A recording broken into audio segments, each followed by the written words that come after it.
Breaking news చూస్తున్నాము. తెలంగాణలో బొగ్గు వివాదంపై కేంద్ర మంత్రి కిషన్ రెడ్డి స్పందించారు. నైనీకి సంబంధించిన గొడవ నేతృత్వంలో ఆయనైతే స్పందించారు. సిబిఐ విచారణకు ఆమోదించినట్టుగా తెలిపారు. హరీష్ రావు సవాలుకైతే ఆయన స్వీకరిస్తున్నట్లుగా వెల్లడించారు. మొత్తానికైతే రాష్ట్రంలో మాత్రం ఇద్దరు పార్టీలు కలిసి దోచుకుంటున్నారు సింగరేణిని అంటూ కూడా కిషన్ రెడ్డి వ్యాఖ్యానించారు. ఇక సిబిఐ ఎంక్వైరీకి సిద్ధమంటూ కూడా ఆయన తెలిపినట్టుగా తెలుస్తుంది. ఇక నైనీ బొగ్గుకు సంబంధించిన వ్యవహారంలో అయితే ఇటీవల కొంత ఇష్యూ జరిగిన విషయం మనందరికీ తెలిసిందే. తెలంగాణలో బొగ్గు వివాదంపై కేంద్ర మంత్రి స్పందించారు. బీఆర్ఎస్ విధానాన్ని కాంగ్రెస్ అనుసరిస్తుంది అంటూ కూడా ఆయన కామెంట్స్ చేశారు. నైనీ కోల్ బ్లాక్ లో అక్రమాలు జరిగాయి అనే ఆరోపణల నేపథ్యంలో రాష్ట్రం సిబిఐ ఎంక్వైరీకి ముందుకు వస్తే కేంద్రం ఆలోచిస్తుంది అంటూ కూడా కిషన్ రెడ్డి పేర్కొన్నారు.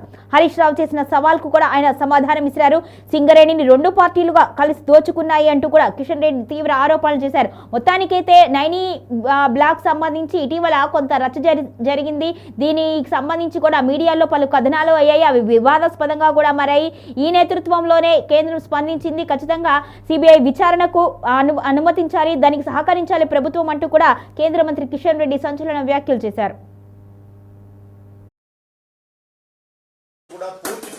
సంబంధించినటువంటి నైనీ కోల్ బ్లాక్ ఏదైతే ఒరిస్సాలో టెండర్ ప్రక్రియలో ఉందో దానికి సంబంధించినటువంటి విస్తృతమైనటువంటి చర్చ జరుగుతూ ఉంది. మనకందరికీ తెలుసు, సింగరేణి తెలంగాణ రాష్ట్రానికి వెన్నెముక లాంటిది. సుమారు 8 జిల్లాలకు పైగా విస్తరించినటువంటి మెడలు వంచడంలో కూడా సింగరేణి కార్మికులు ప్రధాన పాత్ర పోషించారు. కానీ తెలంగాణ వచ్చిన తర్వాత సింగరేణి కొద్దిగా ఇబ్బందులు ఏర్పడతా ఉన్నాయి. అంతవరకు లాభాల బాటలో ఉన్నటువంటి సింగరేణి క్రమంగా అనేక రకాల ఇబ్బందుల్లో, అనేక రకాల సమస్యల్లో ఈరోజు పేరుకపోయింది.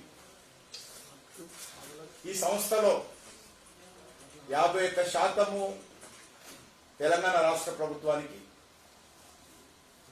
49% కేంద్ర ప్రభుత్వానికి వాటాలున్నాయి. అయినప్పటికీ కూడా 49% ఉన్నప్పటికీ కూడా పూర్తి పెత్తనం గత అనేక సంవత్సరాలుగా, స్వాతంత్రం వచ్చినప్పటి నుంచి కూడా పూర్తి పెత్తనం అంతా కూడా రాష్ట్ర ప్రభుత్వ ఆధ్వర్యంలోనే ఉండేది. కేంద్ర ప్రభుత్వ వాటా మరి ఉన్నప్పటికీ కూడా ఏ రకమైనటువంటి జోక్యం, ఏ రకమైనటువంటి అధికారం కేంద్ర ప్రభుత్వానికి లేదు. అది 7 మంది డైరెక్టర్స్ తెలంగాణ ప్రభుత్వం తరఫున, 3 మాత్రమే కేంద్ర ప్రభుత్వం తరఫున ఉంటారు. ఇంక్లూడింగ్ సిఎండి నియామకం కూడా అన్ని విషయాలలో రాష్ట్ర ప్రభుత్వానికి సంబంధించినటువంటి మరి అధికారాలే ఇన్ని సంవత్సరాలుగా కొనసాగిస్తూ వచ్చారు. బీఆర్ఎస్ హయాంలో తెలంగాణ వచ్చిన తర్వాత కేసీఆర్ ముఖ్యమంత్రిగా ఉన్నప్పుడు సింగరేణి పైన కేసీఆర్ ఫ్యామిలీ పెత్తనం కొనసాగించింది. అన్ని కార్యక్రమాల్లో కూడా ఆ రోజు పూర్తిగా రాజకీయమైనటువంటి జోక్యంతో మరి సింగరేణిని అనేక రకాలుగా సమస్యలు నెట్టివేశారు. అప్పులపైన సింగరేణి విషయాన్ని మరొకసారి మీకు గుర్తు చేస్తా ఉన్నాను. ఆ రకంగా సుమారు 643 హెక్టార్ల అటవీ భూమిని సింగరేణికి సంబంధించినటువంటి అధికారులతో మాట్లాడాలి. కానీ చివరకు ఈరోజు ఈ యొక్క కోల్ బ్లాక్ సంబంధించినటువంటి టెండర్లు వచ్చిన తర్వాత మళ్ళీ ఈరోజు అది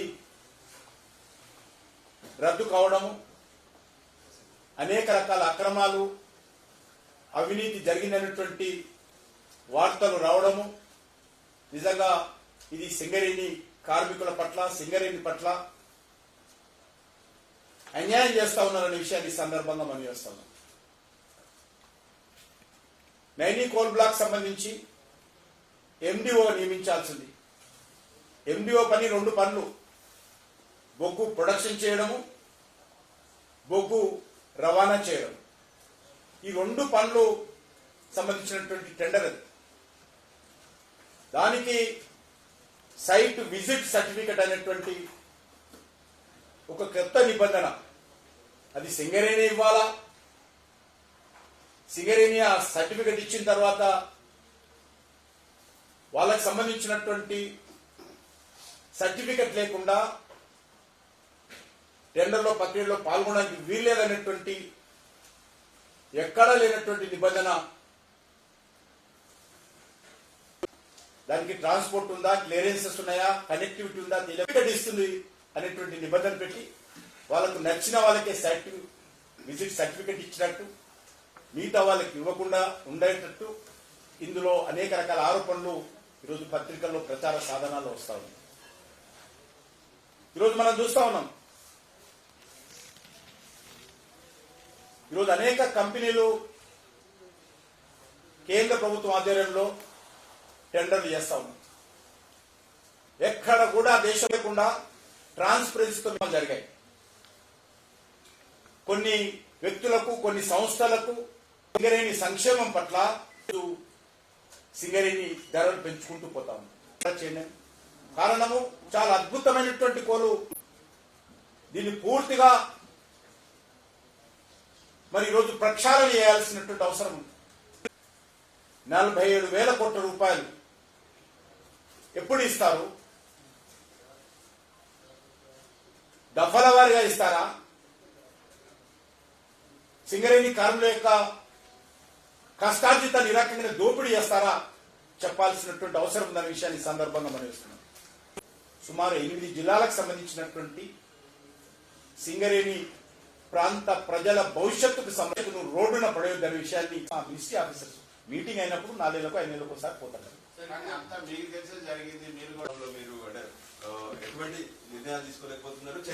రాష్ట్ర ప్రభుత్వం ఆధారంలోనే రాష్ట్ర ప్రభుత్వాలు అక్రమాలు చేస్తుంటే దానిపైన రాష్ట్ర ప్రభుత్వం అధికారం ఇస్తే నేను తప్పకుండా దీని మీద దర్యాప్తు చేస్తాను.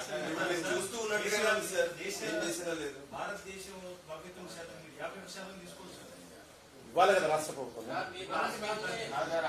అందుకోసమే ఈరోజు దీనికి సంబంధించి కూడా ట్రైపార్టీ అగ్రిమెంట్ చేసుకోవాల్సింది.